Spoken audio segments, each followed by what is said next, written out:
Hello, Eddie. Hey, Alan, how are you? Good. How are you? Well, considering, not too bad, really. Yeah, life is still good.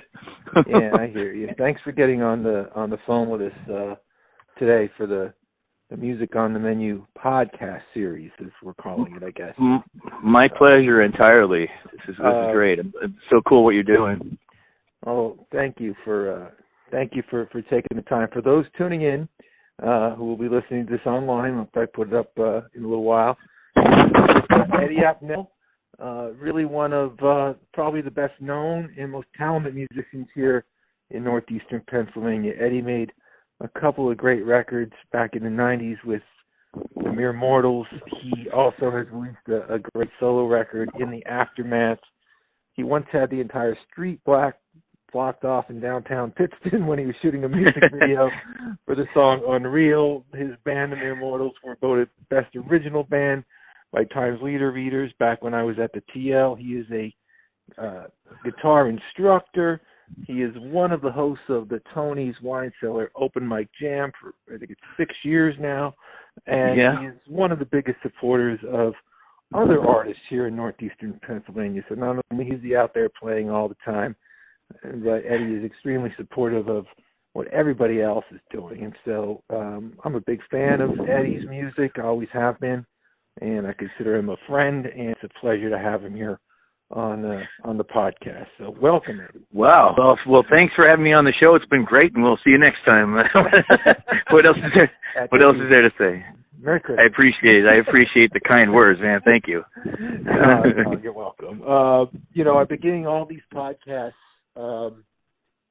with one question. We're going to talk about music, obviously, in a minute, but how you doing? How's you and your family? I mean, we're 7 weeks now into this pandemic situation with social distancing and staying at home, and bad stories coming out on the news all the time, and the curve. Yeah, I know. It's this is strangest life I've ever lived, for sure.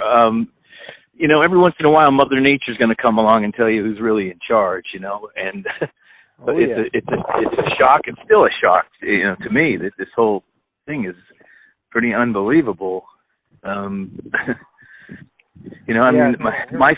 family's doing well. I have my daughter and my granddaughters are living with me now, and that's pretty surreal to begin with, but it's great having them with me, and we try to keep it as normal as we can for the kids, and it's been tough to do that, but even my 3-year-old granddaughter is don't touch that because of the Rona, she calls it.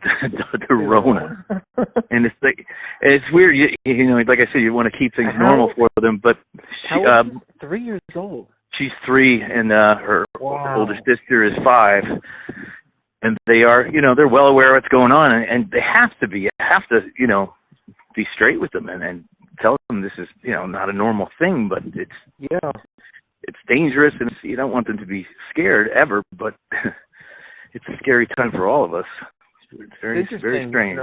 It'd be like you and I. Like I know for me, one of my first memories of life really is the flood of '72, and for your grandkids, we're just at that age where memory begins, and I think I was 4 or 5 years old, and your grandkids are this might be one of their first things that they remember, being with grandpa all the time, stuck in the house. Yeah, it's true. It's true. Like the holidays, Easter was so strange, I mean, we couldn't even go to my parents' house and do the normal things, but we tried to make it as, we had a little Easter egg hunt in my yard for them and stuff like that, but it's just bizarre. It's unbelievable. You're a good man, and you're a young man to be a grandfather. You got started on your children a lot younger than I did. So I've got young children. You've got you're a young man to have those grandkids. So enjoy that. You'll get to know them hopefully for many, many years. Whereas by the time my kids have theirs, I'll be ready to check out. Probably. Yeah. Well, I'm kind of glad that I got the young start with that. I mean, both of my daughters are in their 30s now, and they're friends of mine. I mean, right. They're adults, and well. It sounds like you're all hanging in there okay, and that's good to hear. That's how I always want to start these interviews or conversations, whatever you want to call them. Seeing just touching base and seeing how everybody's hanging in there. But let's go back to 7 weeks ago. You're a working musician. You play a lot. You're out on the weekends. You're out on the weeknights, and all of a sudden, all your gigs are being canceled, and this is how you make your living, along with your teaching. I mean, I've talked to a few musicians through these podcast series, but not all of them have been musicians. Some of them have been, record promoters and venue owners and managers, and Jimmy Harnan from a label, and everyone's gotten smacked with this. Everybody. It's affected everybody. But for a working musician like yourself, what is going through your mind? Hopefully, how am I gonna pay my bills? That's the main thing. I'm lucky enough where I have a part-time job that I do during the day, delivering for a pharmacy. So I mean, it's kind of a frontline sort of thing in a way. I mean, I'm delivering things to a lot of sick people and things like that. So that's in the back of my mind too. But I have that income to sort of ease things. It's definitely not enough because I mean the playing gigs was the bulk. What's that? Do you still work with students teaching? I still have a couple. Okay. I'm not doing it. Yeah, not the way I was. I had like 15 or 16 people that that I would teach. I would go to their homes and teach, but everything's on hold with that. I mean, I was down. Were you doing it prior to COVID-19, or did you kind of phase out of that before all of this? It started to phase out. Like I said, I had a few of the students that I felt like were really doing the work, and they were really into it, stuff like that. But I took the part-time day job to be back on the books again, so to speak. Sure. And be able to apply for loans and things like that for my house and things. But the bulk of my living was definitely the gigs, which averaging 4 nights a week, right, something like that. And it was tough to lose that, not only for the money but just for the performing thing. I mean, anybody who's saying says that they don't miss that and the attention that you get from performing is lying. It's not just about the money. You've been doing it for 30 years, so I mean, it just it's kind of who you are. It's what you do. Exactly. I'm doing the math in my head here, and you're saying 4 shows a week, and we're in maybe week 7 now. So you're coming up on possibly 30 gigs lost already, and no end in sight. Coming up with what there's the new parameters of when we become yellow state or green state. It's not really giving us a lot of answers as to when you could go see a. Exactly. I'm just wondering, even when we get the green light on it, a lot of places are going to be at 25% capacity rather than, I mean, you'll have 15 people there instead of 70 people or something like that, and how you got to space everybody out. How is a bar or restaurant going to be able to afford to have live entertainment? They're trying to make ends meet as well, and they'll be glad to get the customers in there that they can get. Right. Yeah, that's a concern that some of the other musicians have said to me as well. When we get open, when the bars get open that do have live entertainment or restaurants, like a 3 Guys type place or grotto type place where I know you frequent, is that going to be their priority right out of the gate anyway? If they've been closed for 5 months and they can't even, fill the place up because of yeah, whatever I fear that this is going to take a lot longer. People are afraid, man. You can see it when you're walking past someone, even when you're in a Walmart or something, how people are kind of, walking to get out of your way and, avoiding close contact. Yeah, thank God. I mean, I'm glad they're doing that, but right. It's just everybody's kind of not suspicious, I guess, but just cautious and afraid. Just afraid. Have you seen this? Like, I guess it's in Missouri or somewhere. They're doing a concert, and I saw some stuff on social media where it looks like it's a Kirby Center type place by the outline that I saw of the seating chart. And I guess they're going to try to do a show maybe this weekend, and they kind of showed how they're going to have the people in there. And it's going to be like 5 rows apart between everybody, and certain rows will be empty, and this is what they're going to try. And it looks weird. It just looks like if you were an artist on stage and you came out and saw that from the stage, your initial thought would be, "Oh man, we didn't do too good here tonight." Yeah, this is not. Yeah. You do. You want to see them there. You want to see everybody bunched up here. But, yeah. And even the energy of the communal feeling of a concert, the people are such a big part of it, and a big crowd, fosters that, and so it's about being together and enjoying the experience, and I think it's going to be on everyone's mind just for the fact that you're sitting there 5 seats away from the next person or whatever, and how are they going to? How do they do that if it's a couple that's been living together through this whole thing? Do they get to sit together too? How do you designate that? And how do you, how does the event really know that these people have been living together and they're okay? They've been tested maybe or something. There's just too many ways that it can go wrong, I think. And I was thinking a lot about it, Eddie. And like when I was covering concerts for the newspaper for all those years, there were a lot of times I went to a concert by myself because I was working, taking notes, and I wasn't there to drink, and I wasn't there to hang out. I was there to go cover an event. But there were a couple times where, like even last summer, I drove up to see Ringo Starr at Woodstock by myself. It was a Friday, the 50th anniversary. I was sitting in the office, only 2 hours away. I'm like, I'm going. Right. And jumped on StubHub, bought a ticket, lawn seat, $50. And drove up and I didn't care about anything but the music. I was just wanted to. So the music was important to me. I didn't care that I didn't have anybody with me, but I certainly would have felt weird if I was there without a crowd around me. So yeah. I'm trying to gauge how that whole vibe will go in people's minds. And it will be very interesting to see because it's like starting over again. I don't know. I don't know how to wrap my head around it, honestly. We'll talk about some stuff that I know that you know a lot about, because moving forward, there's so many unknowns, and we don't know when some of these events will be rescheduled, if they will.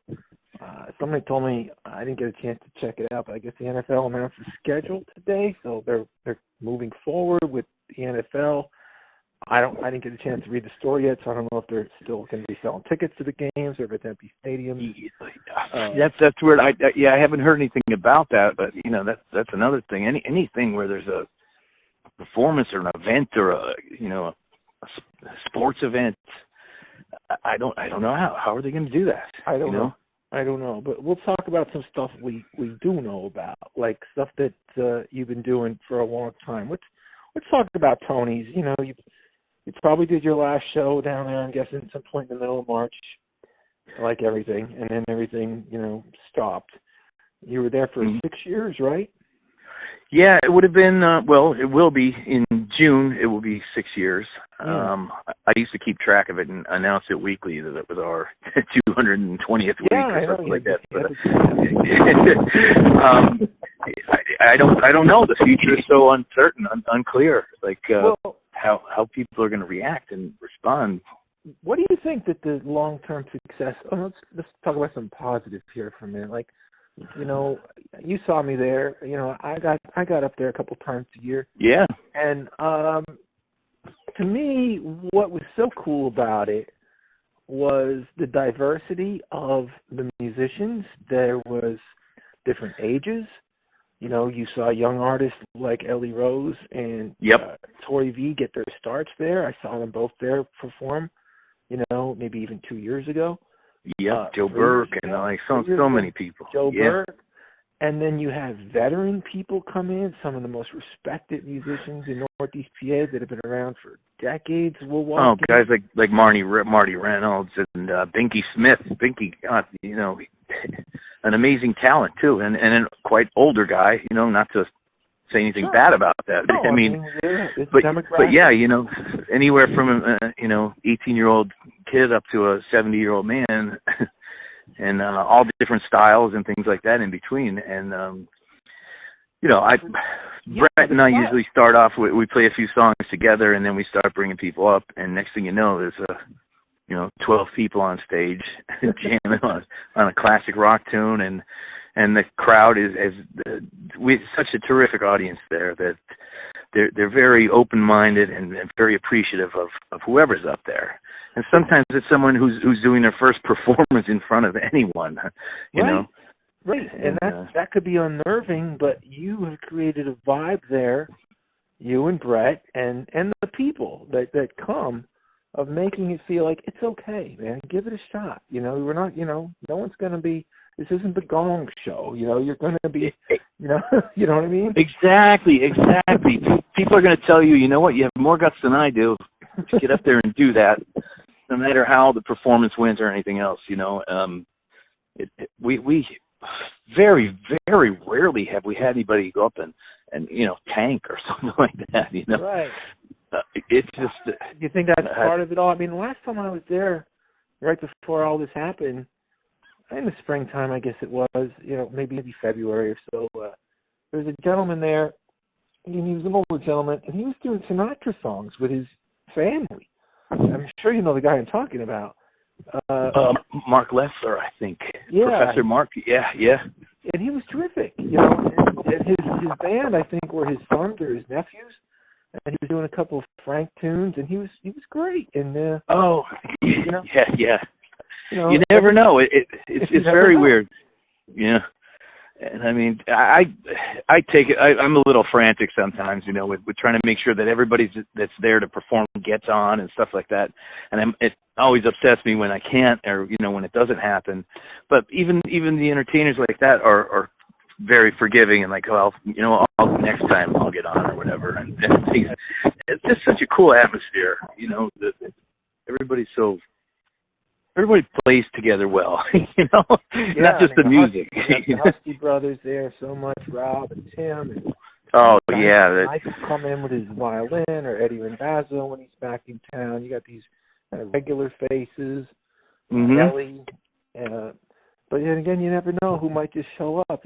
I just want to congratulate you on that success. I know, you know, we've talked about it on the radio show, and you know, obviously when I've been up there hanging out, but you know, here on this interview, we've never really talked to you about it formally before.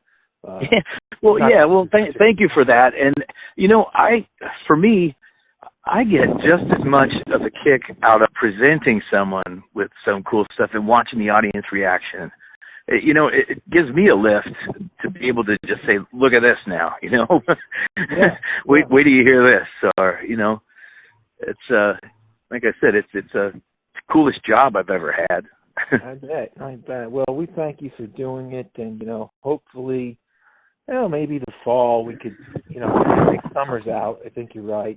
You know, but you know, hopefully we'll be back to things like that sooner than later, because they're important to a music scene of in any area, to have a place where people just gather and jam like that. What's up with you and your music? One of the questions I was going to ask you is, have you been writing any new tunes during all of this? But I know the answer to that because you've posted some. I have a few new. I actually have a lot of new things that I've been working on, and I've been out of a band for longer than I was in Immortals. I've been out of it longer than I was in it, and I think it was 11 years or something that we were together. Next year will be the 30th anniversary of Mere Mortals, and I've been writing a lot of stuff with that project in mind, and just trying to get a feeler for how the guys would feel about maybe doing a recording for to commemorate the 30th anniversary. You're talking about maybe a song or more than one song? When you say a recording, do you mean an album? Say an album, an old school album. Yeah. Oh, nice. And the cool thing is I've been inspired just by thinking about that format of those guys, that band, and it's given me a boost with my writing to have a project. Even writing songs, it was always cool to have a concept in mind at first, to something to write about or for, rather than just coming up with something out of the blue. So so having the idea of maybe Mere Mortals doing another record for the 30th anniversary, it's just giving me this list of it. I mean, there's dozens of songs and half-finished songs and things like that we've been kicking it around a little bit. Would you write differently with that in mind? And like you say, when you say I'm writing with those guys in mind, like a song that would have been on the Aftermath that you write on your acoustic guitar, you write it even at that stage a little bit differently, thinking that Flynn might be playing guitar on it, or Mark might be playing, Mark Heisinger might be playing bass. Does it affect the songwriting if in your head you're thinking this is a Mere Mortals tune rather than an Eddie Appnel tune? Yeah, In the Aftermath record was a kind of a songwriting exercise. I was a staff writer for a brief period for a publisher in Nashville, and they connected me with another writer, and he lives in Atlanta, Derek Toomey, and I've never met him in person. We wrote over the internet and over the phone and things like that, but it was kind of our idea was more of writing for a country sort of project, and like I said, it was an exercise, and we tried to make some demos, and I said, well, let me just make an album out of it. Yeah. And it definitely wasn't anything like what I would have done with a Mere Mortals record in mind. There's some more musicality involved in a Mere Mortals thing, because just for the fact that those guys are amazing musicians. You have Pat Flynn and Mark Heisinger and Marco Marcinko playing drums and keyboards and stuff like that. It is a whole different thing. I don't know how to explain it any better than that, other than in the Aftermath or the stuff that I would write for a solo thing. Right. Constructed differently. I think I was more thinking song than musicianship, with the solo things that I was doing. You were actually supposed to reunite with that band for the first time in many years on April 11th for the Banding Together for Brett, which for those listening, Eddie was actually very involved in getting that benefit started. Eddie was the one that called me up one night and said that Brett was going to be having the surgery sooner than we thought, and if we wanted to do something, we needed to get rolling. And we had a meeting up at Tony's, and that was how it all got started.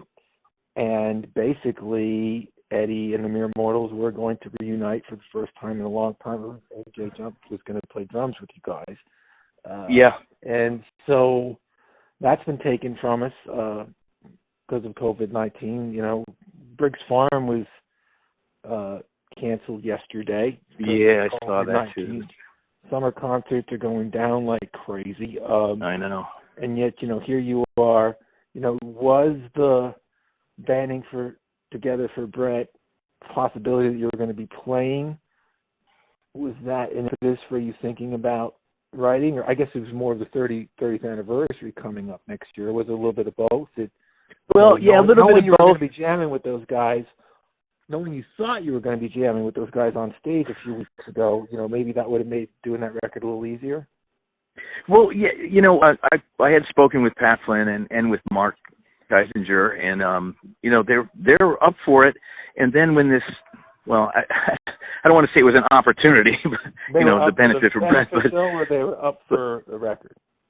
They were, well, the record was talked about a little bit, but then when this came about, especially Pat Flynn, we sort of talked about, well, let's see if this still gels and see how we do, and we talked a little bit about a set list for the benefit, and let's see how this goes, and then maybe we'll work into the record thing. You never know. It's been since 2001. Yeah. When I left the band, and they went on to do great things as well. With John Smith, with Bent Blue, and Underground Saints, and I respect John too a lot. He's a great performer, great writer too. I always thought that was really cool, Eddie, that you and John became friends, because he kind of it was a different band with a different name, but a lot of fans may have looked at it like he kind of replaced you in a way, and you guys, I remember when we did the John Lennon tribute show at the Jazz Cafe in 2005, when Bent Blue was kind of still together. It was that period in between Bent Blue and the Underground Saints maybe, and you hadn't been performing that much. You came out for that night to play at the benefit, and just to see you guys hanging out and becoming friends, I thought that was pretty cool. John and I have played a bunch of gigs together and things like that, so we hit it off pretty well. Again, great. There's so much great talent around here. It's amazing, and I'd like another shot with the Mere Mortals thing. I really, like I said, there were maybe some questions about whether it would gel the way that it had before, and I just look forward to for the chance to try it again and see what happens. So, baby steps. We're still talking. We're still in communication and things like that. So. I'm telling you right now, if you guys get that together, we had the Music on the Menu live series at Breakers. We did it every month for years, going back to the Woodlands. And then I kind of changed it a little bit, and I said I want to do one from time to time when I think there's something special. We will put that band live on the radio for an hour in a heartbeat, Eddie. So, well, you got a live radio broadcast. Promise you right here if you can pull that off with the reunion of that band, because that'd be a lot of fun. Just knowing there's a possibility of that gives me, hope and inspiration and everything else. I would welcome it with open arms, because I know that's just a small part of it. The fun part, obviously, would be making the record with your old buddies and writing music. But if you're looking for a little sprinkle on top at the end, we'll do a live radio broadcast. Well, that sounds great to me. We've had offers over the years. It's just timing wise, like the city of Pittston and things like that. Oh, I'm sure. Tomato Festival and things, and we were like this close to making it happen, and then it's just kind of, for different reasons, fell apart. But this time I'm looking forward to it. I want to see, if this really works the way it did. I was recently given a couple of DVD copies of a WVIA homegrown concert that we did. Art Dalby, a friend of mine, he was an executive at WBRE for a long time, and he dropped these DVDs off for me a couple of days ago, and I watched the thing, and it's like I never realized just how tight that band was and how good the songs were, and not because I wrote them, but just because of that band and the way that it was presented. I can't wait to. When were the performances from on VA? Were they from like 95 or 99? 99. This one was from. So that was when the Monty Green record came out. Yeah, it was right after that.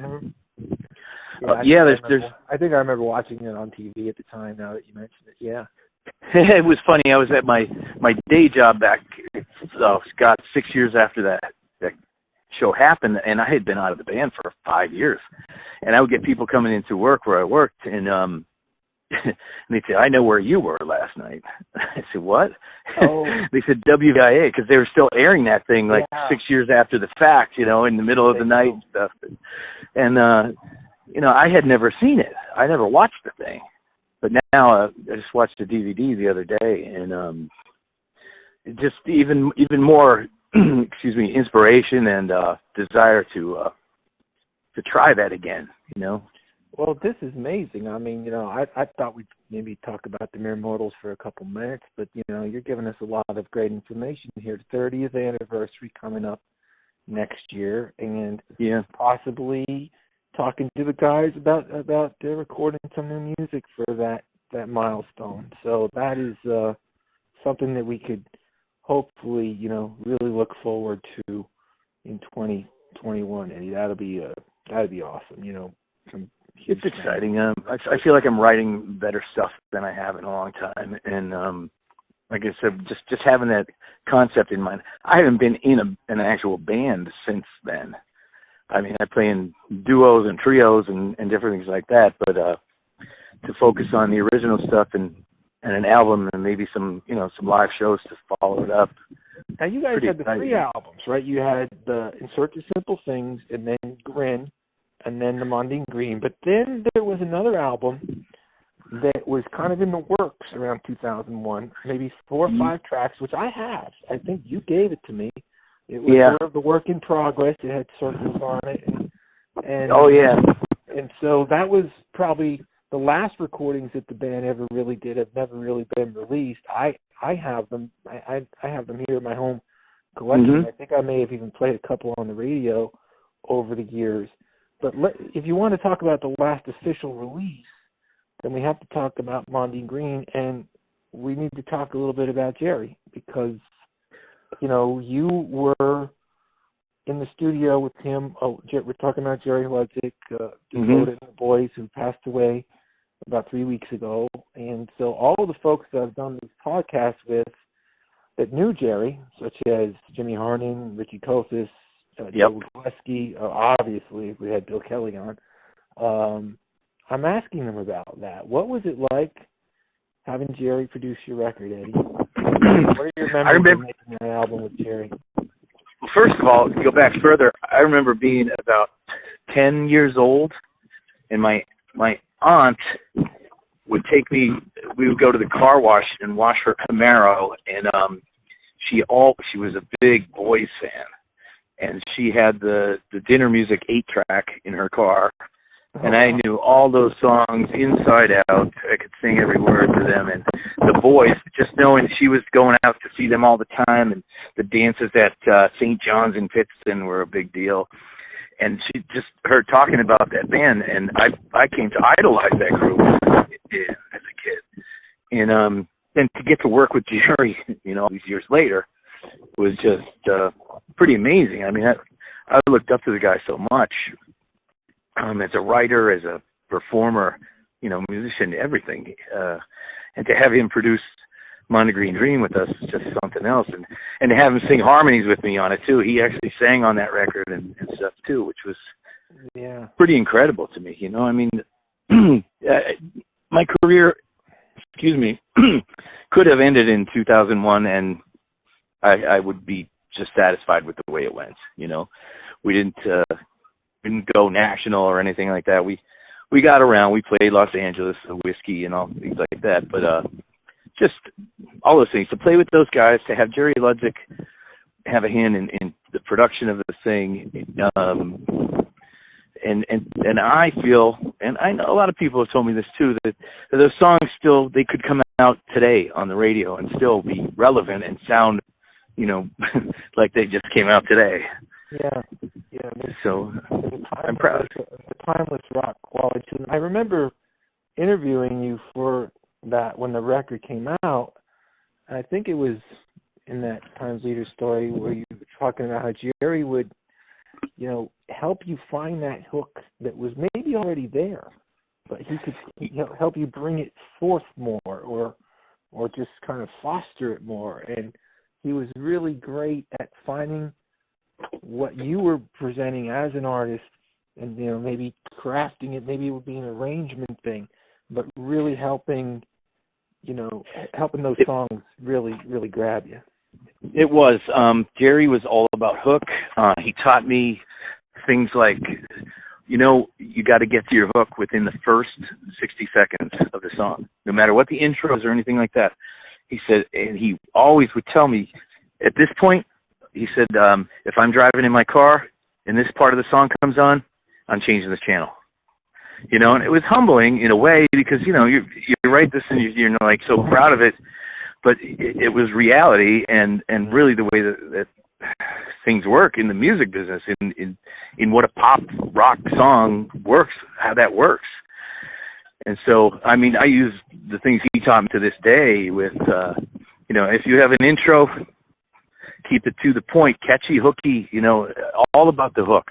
Yeah. And, he liked a lot of the stuff that I wrote. I know that. But he also wouldn't put up with a lot of filler kind of stuff that just took away from the song, So I learned a ton of things from Jerry. Well, one of the reasons Jerry, unfortunately, we're doing these podcasts during COVID-19, and Jerry unfortunately passed away during COVID-19, and so he's one of these people that you couldn't have a traditional service for right now. And if that was able to have happened 3 weeks ago, I probably would have walked in and I would have saw you, and I would have saw Richie, and I would have saw Bill.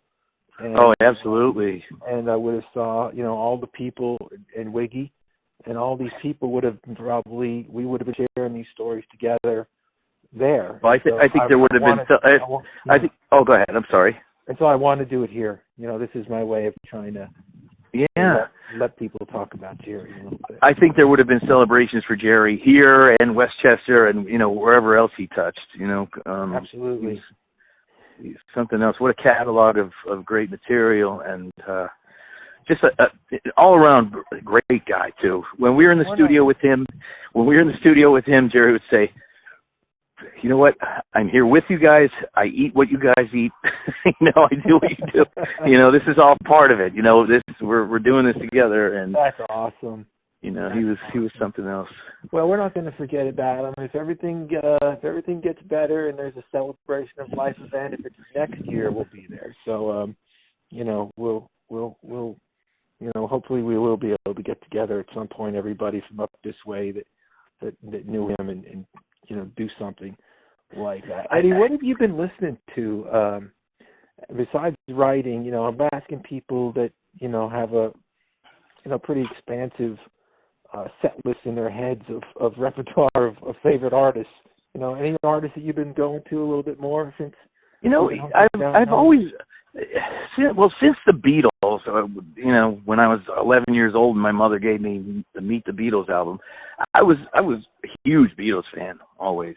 There were a couple of bands I didn't know that. No, I'm kidding. Yeah. Well, yeah. No, I mean, So but going to them now. I mean, I saw you did a couple of beautiful Lennon tunes on the live streams and stuff. Yeah, and in George Harrison and things like that. Here Comes the Sun. That was beautiful. But all in all, I'm more of a song by song kind of person. I think I don't have those go-to bands that I just have to hear every little thing that they've done. I think I'm more of I listen to song by song. If I hear a song that I like by somebody, one of my staple songs I play all the time, and I'm hell bent on recording it, is "Under the Milky Way" by The Church from 1987, and I start almost every performance with that song, and nobody's complained yet, but like I said, that's the only song I know by that band. You know what I mean? I think I will record it, but it's the only song that I know by them. And they put out many albums. They're from Australia, I believe. And it's like a certain song will catch me, and I'll listen to it. I also do "Year of the Cat" by Al Stewart. Yeah, I've heard you do that. Yeah, it's true. I only know of a couple of other songs by Al Stewart, but Cat Stevens. You know, I play Wild World or something, and I don't know. I don't get hung up on. I don't need to listen to everything he's done. I'm if I'm struck by a song, that's what I go by. Well, I mean, just, you know, I've been telling people, you know, go to, you know, television's great, and I've been, you know, watching some movies and watched a couple of great rock documentaries. I mentioned this when I was talking to Chris Ledzik the other day. I watched Dylan, and I watched the Linda Ronstadt, and I watched Springsteen. Mm-hmm. And, you know, but, you know, whatever it is, whether it be a rock documentary or some songs on my iPod or my CD collection, I found that, you know, especially back in, you know, early April, late March, when it was still kind of cold and gray out, that really sitting down with some tunes was a great way to help get me through the day. You know? It's funny, yeah. You know, like, well, Linda, my girlfriend Linda, we'll sit with Alexa and, you know, all right, it's your turn, and she's like, she will pick a Five Finger Death Punch song, you know, and then I'm picking something from 1967 to play for her. You know, it's like a back and forth thing, and like I said, it's a song by song thing, and she's opened my eyes to some stuff that I never would have thought I would be into, but that's cool though. I mean, I got that from my daughter. You know, Imagine Dragons and 21 Pilots and yeah, there's a lot of cool stuff out there. I think I'm pretty much old school though. I'm still a classic rock kind of guy for the most part. But I don't know. Even from the first time I heard the Beatles, I was kind of like, all right, I heard that. Now I want to write my own. You know, I want to do something like that. You know, or right. So I got that happened for you. That happened for you right away, right? Like teenager, like a lot of teenagers just like they play covers for years before you start writing. You know, I mean, the Beatles started off as a cover band. You know, but Lennon and McCartney, the two greatest songwriters probably of the 20th century, you know, were knocking around covers in bars in Liverpool for a little while. You know, that's where they got their chops, man. Yeah, you know, Liverpool and Hamburg. Yeah, doing Chuck Berry tunes and Elvis Presley tunes and whatever. You know, but you start writing pretty early on, right? I started taking guitar lessons from my uncle when I was about 9. And the guitar I was trying to play on was this old thing, this old relic. And, you know, God bless my parents for getting it for me and everything. But, you know, they didn't know. But the action on the guitar was so high that my fingers would, like, be shredded by the time I tried to play anything. Oh, so I put it away for a couple of years. And then my mother gave me that Meet the Beatles album. And I dragged the guitar out of the closet again, and I wanted to learn the riff from It Won't Be Long. And I was like, well, I could do that. And then, you know, it was listen to the rest of the record and started trying to write my own stuff. But when you say I can do that, not everybody can do that. Not everybody at that age can pick up a song by ear and play it on a guitar. So that come easy? No, really. I mean, did that come easy? I mean, I used to try to play Cold Gin by Kiss because it's really simple on a guitar, and it kind of sounded like what I was doing was kind of right, but I don't know if it was right or not. I still don't know if it was right or not. I don't know if I was right when I played It Won't Be Long either. But you realize you had something, right? That you could. You know. Yeah, and my parents bought me a guitar book in the 70s of, it was like top chart hits. I think Angie from the Stones was in there, and Danny's song from, what's his name? I'm all right. Kenny Loggins. Loggins and Messina. And there was Sunshine by John Denver, and I never had heard those songs, but I learned how to read music early on. So I would sit and pick out the notes to find out what I was supposed to sing and then play the chords and sing it. And I have a cassette tape where I did just about every song in that stupid book.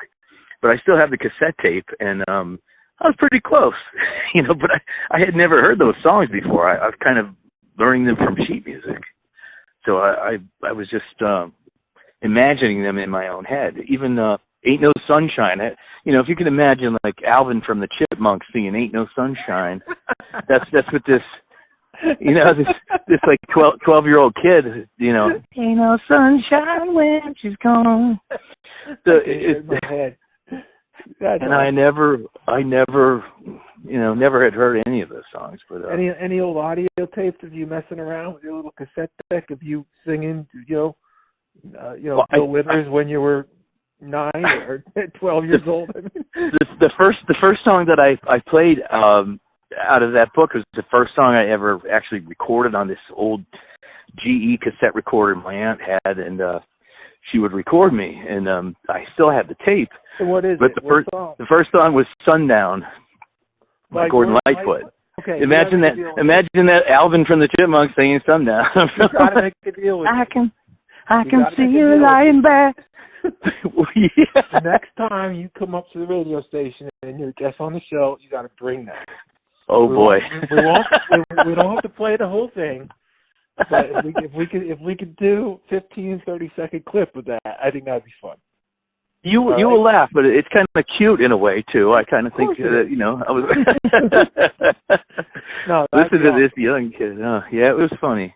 I had good pitch though. You know, I matched the notes according to what I was picking out on the guitar, and I learned how to do them. And some of the chords were too hard, so you hear, you know, some clunker chords in there maybe, or sort of a, you know, some form of an A minor chord that's not really quite an A minor chord. But I'm totally serious, Eddie. We'll play a little snip of that next time you're up as a guest on the Music on the Menu show. I think that'd be cool. Oh, we will laugh. We will laugh. It's we won't laugh. We'll celebrate. We'll celebrate. Okay, that sounds good. Yeah. Eddie, man, I really appreciate you taking some time today. I wanted to get caught up with you. I wanted to see how you were doing with the family. I wanted to see if you were, you know, how it was affecting your music and your gigs, which I kind of figured it would, but, you know, I wanted to hear you talk about it and, you know, get your thoughts on writing. I know it seems like you're like many of the other musicians where you're enjoying doing the streams, so, you know, that's one way to reach people right now, and I keep them coming. You know, it's funny. I'm more in touch with people now than pre-COVID-19. There's more time, you know.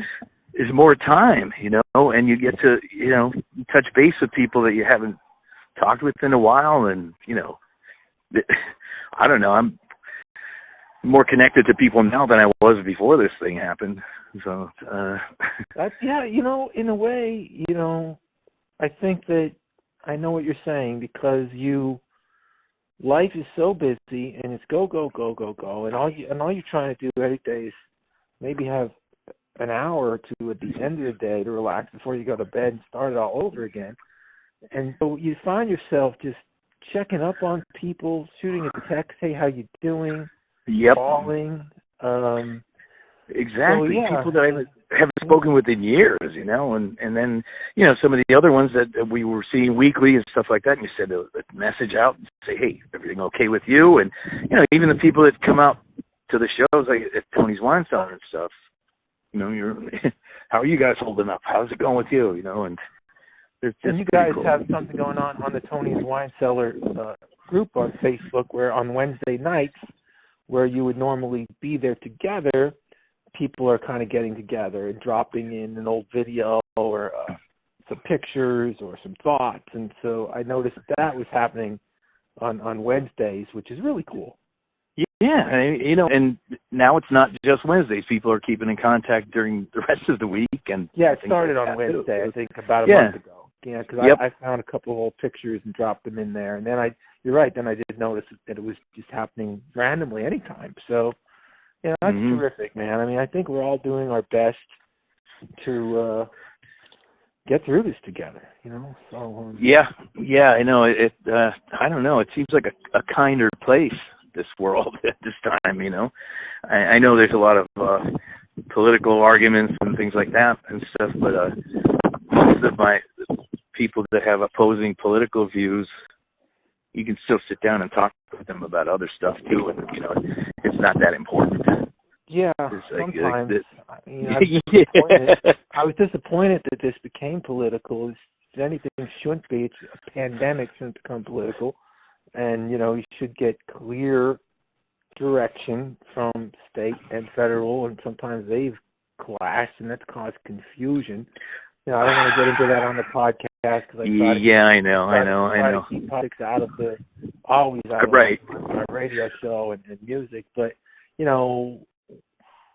considering how much that's happened, where you've gotten a different message from,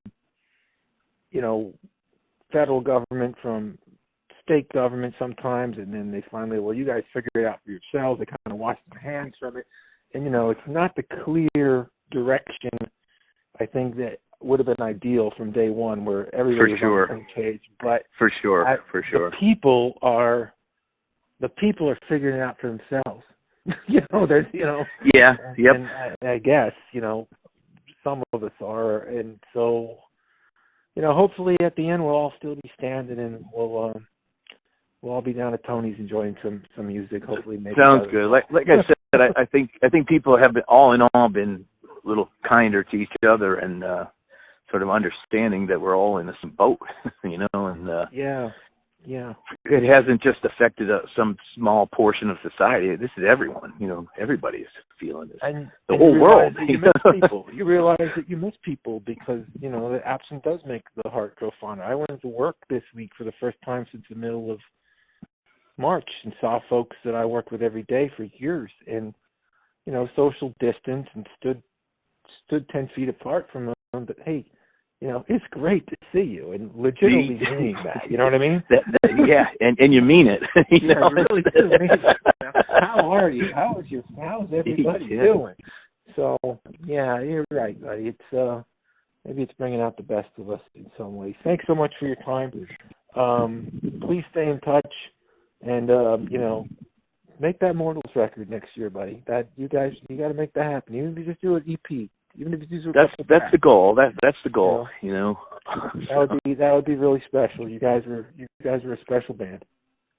And once in a lifetime thing, to make a 30th anniversary happen for a band. So do a nice show and put out some music, and we'll definitely do something with you with the radio with that. As I said, that'd be a lot of fun.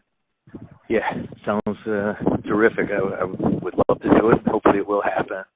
Thanks for having me, man. I